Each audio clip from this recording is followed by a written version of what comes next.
Welcome to UPSC exam prep. आज है 24 अक्टूबर 2023 और स्वागत है आपका करंट अफेयर्स न्यूज डिस्कशन में। तो आइए शुरू करते हैं। आज का हमारा पहला आर्टिकल है लघु हिम युग के बारे में। तो आइए देख लेते हैं। अभी हाल ही के एक अध्ययन से पता चला है कि भारत के पश्चिमी घाट में लघु हिमयुग के दौरान नमी की स्थिति देखी गई थी। तो इसके बारे में देख लेते हैं। तो ये पिछले 10 वर्षों की सबसे ठंडी अवधियों में से एक था। ये ठंडी अवधि विशेष रूप से उत्तरी अटलांटिक क्षेत्र में स्पष्ट थी। इस शीत मौसम की सटीक समय रेखा पर विद्वानों में विवाद है, लेकिन ऐसा लगता है कि ये 600 साल पहले शुरू हुआ था और संपूर्ण यूरोप में ये फसल की विफलता, अकाल, महामारी के लिए ये जिम्मेदार था, जिसके परिणाम स्वरूप लाखों लोगों को दुख झेलना पड़ा और कईयों बहुतों को मृत्यु का सामना करना पड़ा। लघु हिमयुग मध्यकालीन वार्मिंग अवधि इसकी 900 से 1300 ईस्वी पूर्व के बाद और वार्मिंग की वर्तमान अवधि से पहले आया, जो 19वीं सदी के अंत और 20वीं सदी की शुरुआत में शुरू हुआ था। जलवायु का प्रभाव क्या पड़ा इस पे?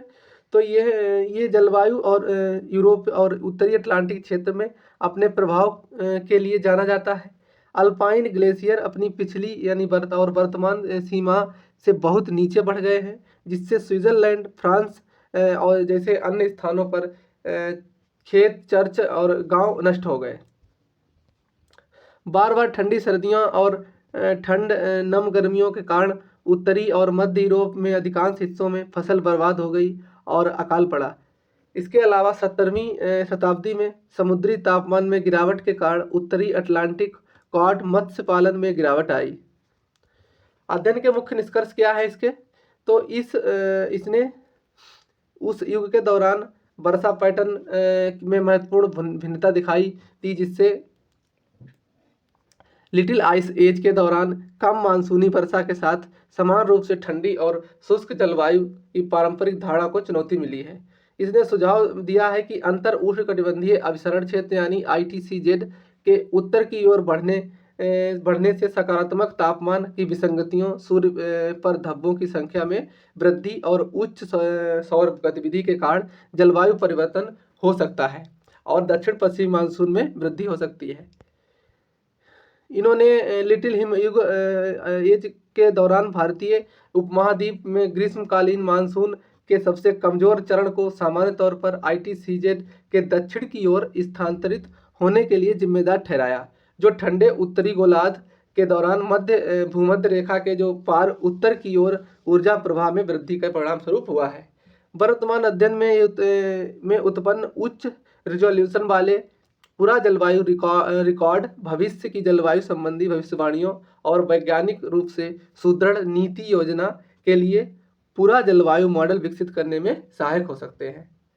होलोसीन युग के दौरान जलवायु परिवर्तन और भारतीय ग्रीष्मकालीन मानसून परिवर्तनशीलता का ज्ञान समझ और वर्तमान ISM प्रभावित जलवायु परिस्थितियों के साथ ही संभावित भविष्य के जलवायु रुझानों और अनुमानों की समझ को मजबूत करने के लिए यह अध्ययन अत्यधिक रुचिकर हो सकता है।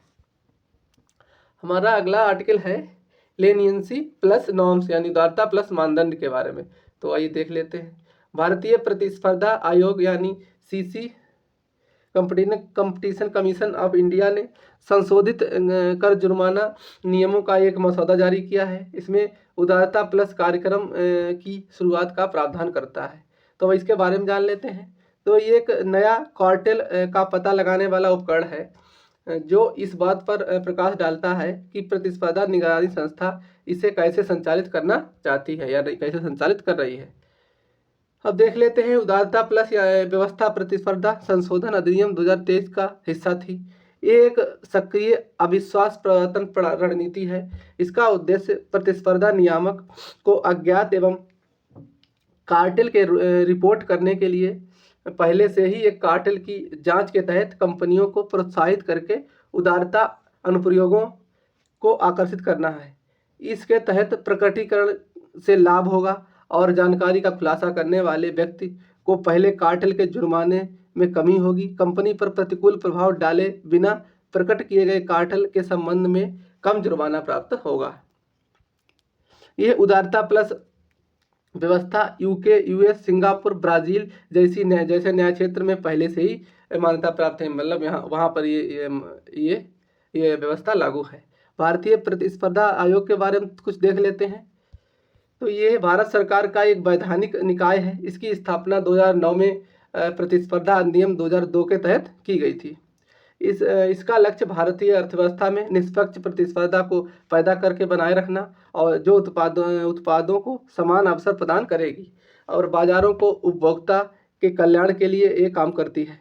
आयोग की प्राथमिकता प्रतिस्पर्धा पर प्रतिकूल प्रभाव डालने वाली प्रथाओं को खत्म करना, प्रतिस्पर्धा को बढ़ावा देना और बनाए रखना, उपभोक्ताओं के हितों की रक्षा करना और भारतीय बाजारों में व्यापार की स्वतंत्रता सुनिश्चित करना है। अधिदेश तो प्रतिस्पर्धा अधिनियम 2002 के प्रावधानों पर लागू करना, जो उद्यमों द्वारा प्रतिस्पर्धा विरोधी समझौतों और प्रमुख स्थिति के दुरुपयोग पर रोक लगाता है।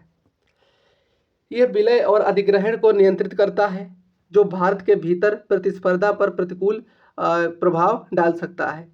ये एक निश्चित सीमा से अधिक सौदे के लिए कंपटीशन कमीशन ऑफ इंडिया से मंजूरी प्राप्त करना आवश्यक है। इसकी संरचना क्या है? तो इसमें एक अर्ध न्यायिक निकाय जैसी संरचना होती है, जिसमें एक अध्यक्ष और 6 अतिरिक्त सदस्य होते हैं। कंपटीशन कमीशन ऑफ इंडिया के सभी सदस्यों की नियुक्ति केंद्र सरकार द्वारा की जाती है। इसका मुख्यालय नई दिल्ली में है। अब देख लेते हैं कार्टेलेशन क्या होता है। तो कार्टेल जिसकी कीमतों में को ऊंचा रखने के लिए मिली भगत करने वाले व्यवसायों का एक समूह शामिल है, जो अर्थशास्त्रियों ने बाजार अर्थव्यवस्था के लिए एक महत्वपूर्ण खतरे के रूप में इसको संदर्भित किया है। ये कार्टेल व्यवस्था को, जब व्यवसाय एक दूसरे के खिलाफ प्रतिस्पर्धा के बजाय एक दूसरे के साथ सहयोग करते हैं व्यवसायी, तो उपभोक्ताओं के लिए ये प्रतिकूल परिणाम हो सकते हैं। तभी वो एक साथ आके सारे व्यापारी वो अपना एकाधिकार स्थापित कर लेते हैं। हमारा अगला आर्टिकल है शिशु हाइपोफॉस्फेटेसिया के बारे में। तो आइए देख लेते हैं। अभी हाल ही में बच्चों में दुर्लभ बीमारियों में शिशु हाइपोफॉस्फेटेसिया का निदान किया गया है, जो ऐसे आनुवंशिक विकारों को केंद्र सरकार की दुर्लभ बीमारियों के लिए एक राष्ट्रीय नीति के तहत शामिल करने के लिए संघर्ष कर रहे हैं।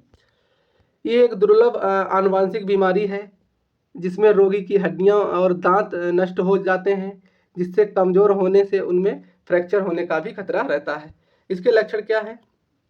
तो इसमें जन्म के समय कोई ध्यान देने योग्य असमानताएं नहीं हो सकती हैं, लेकिन जन्म के बाद 6 महीनों के भीतर ही इसमें जटिलताएं स्पष्ट दिखाई देने लगती हैं।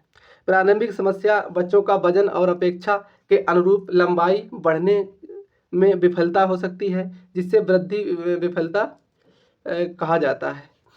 कभी कभी खोपड़ी की हड्डियां आपस में जुड़ जाती हैं, जिससे क्रीनियोसेनेस्टोसिस कहा जाता है, जिससे विकृत सिर यानी ब्रांचोसेफेली हो सकता है। इस रोग से प्रभावित शिशुओं की हड्डियां रिकेटस के अनुरूप नरम, कमजोर और विकृत हो जाती हैं। रिकेटस हड्डी को नरम होने और विशिष्ट झुकने की विकृति के साथ विकास के दौरान दोषपूर्ण अस्थिर कंकाल खनिजकरण के कारण होने वाली जटिलताओं के लिए एक सामान्य शब्द है। इसके कारण क्या होते हैं? तो ये ALPL जीन के उत्परिवर्तन के कारण होता है। ये एकमात्र जीन है जो HPP के कारण बनता है। ये जीन प्रोटीन बनाने हेतु निर्देश प्रदान करते हैं, जिसका शरीर में महत्वपूर्ण कार्य होता है। जब कोई उत्परिवर्तन होता है तो प्रोटीन दोषपूर्ण, अक्षम या अनुपस्थित हो सकता है, जैसा कि HPP में होता है। इस बीमारी का कोई भी ज्ञात इलाज नहीं है। हमारा अगला आर्टिकल है लेमेरू हाथी अभ्यारण्य के बारे में। तो आइए देख लेते हैं। केंद्रीय कोयला मंत्रालय ने अभी हाल ही में छत्तीसगढ़ सरकार के अनुरोध पर लेमेरू हाथी गलियारा के आसपास कोल इंडिया लिमिटेड के 40 कोयला ब्लॉकों की नीलामी नहीं की है, उस पर रोक लगा दी है। तो अभी ये चर्चा में है। तो ये छत्तीसगढ़ के कोरबा जिले में स्थित है और इसका उद्देश्य संपत्ति की क्षति और मानव पशु संघर्ष को कम करते हुए हाथियों की एक स्थायी निवास स्थान देना है। अभ्यारण्य में एक हाथी गलियारे का हिस्सा है जो लेमेरू, कोरबा, बादलखोल, जसपुर और तमोर पिंगला ये सरगुजा से जोड़ता है। भारत में हाथी अभ्यारण्य देश के 33 अनुसूचित हाथी अभ्यारण्य में हैं, जिसमें 14 राज्यों में ये फैले हैं। अब देख लेते हैं हाथी परियोजना या प्रोजेक्ट एलिफेंट क्या है। तो इसे भारत सरकार ने 1992 में एक केंद्र प्रायोजित योजना के रूप में निम्नलिखित उद्देश्यों के साथ लॉन्च किया गया था। तो इसके क्या क्या उद्देश्य थे? तो इसमें हाथियों और उनके आवास गलियारों की रक्षा करना, मानव पशु संघर्ष के मुद्दों का समाधान करना और जो बंदी हाथियों का कल्याण करना आदि इसमें इसके उद्देश्य थे। और केंद्र सरकार पर्यावरण और जलवायु परिवर्तन मंत्रालय परियोजना के माध्यम से मुख्य रूप से 16 राज्यों या केंद्र शासित प्रदेशों में लागू किया जा रहा है। यह देश में प्रमुख हाथी रेंज वाले राज्यों को वित्तीय और तकनीकी सहायता प्रदान करता है। हमारा अगला आर्टिकल ऑपरेशन चक्र सेकंड के बारे में है। तो अभी सीबीआई ने ऑपरेशन चक्र सेकंड शुरू किया गया है। इसे भारतीय जैसे जो केंद्रीय जांच ब्यूरो सीबीआई ने अंतर्राष्ट्रीय संगठित साइबर सक्षम वित्तीय अपराधों पर नकेल कसने के लिए ऑपरेशन चक्र सेकंड शुरू किया गया है, तभी ये चर्चा में है। इसे भारत में अंतर्राष्ट्रीय स्तर पर संगठित साइबर सक्षम वित्तीय अपराधों के लड़ने के लिए लॉन्च किया गया था। इसके लिए अवैध कॉल सेंटरों के बुनियादी ढांचों से निपटने और उन्हें नष्ट करने के लिए सीबीआई माइक्रोसॉफ्ट और अमेजन के साथ एक अन्य राष्ट्रीय और अंतर्राष्ट्रीय एजेंसियों के साथ साझेदारी की है। सीबीआई सुरागों को सूचित करने के लिए संयुक्त राज्य अमेरिका के संघीय जांच ब्यूरो यानी एफबीआई, जैसे हमारे यहाँ सीबीआई है उनके अमेरिका में एफबीआई है, और साइबर अपराध निदेशालय और इंटरपोल के और यूके में राष्ट्रीय अपराध एजेंसी यानी एनसीए और सिंगापुर पुलिस बल और जर्मनी के बीकेए के साथ काम कर रही है। सभी मिलकर काम कर रहे हैं। केंद्रीय जांच ब्यूरो के बारे में मुख्य तथ्य जान लेते हैं। तो सीबीआई ये भारत की प्रमुख जांच एजेंसी है। इसकी स्थापना 1963 की संथानम समिति की सिफारिश पर की गई थी। ये एक वैधानिक संस्था नहीं है। इसे जांच करने की शक्ति दिल्ली की विशेष पुलिस स्थापना अधिनियम 1946 के तहत प्राप्त है। इसका नियंत्रण किसके पास होता है? तो ये कार्मिक लोक शिकायत और पेंशन मंत्रालय जो पीएमओ के तहत संचालित होता है उसके अधिकार क्षेत्र में आती है। हालांकि सीबीआई भ्रष्टाचार निवारण अधिनियम के तहत अपराधों की जांच के लिए केंद्रीय सतर्कता आयोग को अधीक्षण प्रदान करती है। इसके कार्य क्या होते हैं? तो इसकी स्थापना प्रारंभ में सरकारी विभागों और सार्वजनिक क्षेत्रों के उपक्रमों और भ्रष्टाचार की जांच के लिए किया गया था। हालांकि कुछ वर्षों पहले इसने अधिकार क्षेत्र का विस्तार किया गया है और जो आर्थिक अपराधों, साइबर अपराधों, संगठित अपराधों और विशेष अपराधों सहित मामलों की कई विस्तृत श्रृंखला इसमें जोड़ दी गई है। हमारा अगला आर्टिकल है ऑप्टो इलेक्ट्रॉनिक्स क्या है इसके बारे में। तो गुजरात में एडवांस सिंथेसिस एंड कैरेक्टराइजेशन की एक नई प्रयोगशाला सामग्रियों की एक विकृत श्रृंखला में ऑप्टो इलेक्ट्रॉनिक गुणों की एक जांच के लिए भारत और विदेशी विश्वविद्यालय के लिए LASC जांच स्टेशन विकसित कर रहे हैं। तो अब इसके बारे में जान लेते हैं ऑप्टो इलेक्ट्रॉनिक्स के बारे में।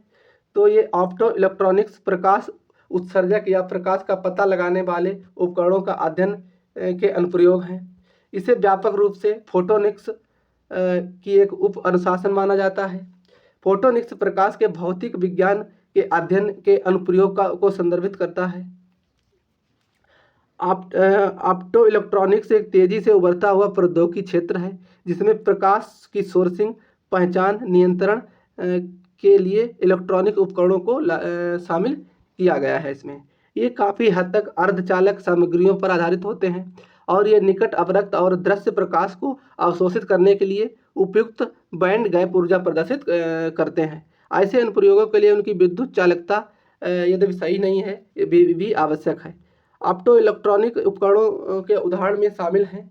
तो इसके उदाहरणों में दूर संचार लेजर, ऑप्टिकल फाइबर, नीला लेजर, LED ट्रैफिक लाइटें, फोटो डियोड और सौर कोशिकाएं आदि इसमें शामिल हैं। इसके उपकरणों का उपयोग विभिन्न प्रकार के अनुप्रयोग होते हैं।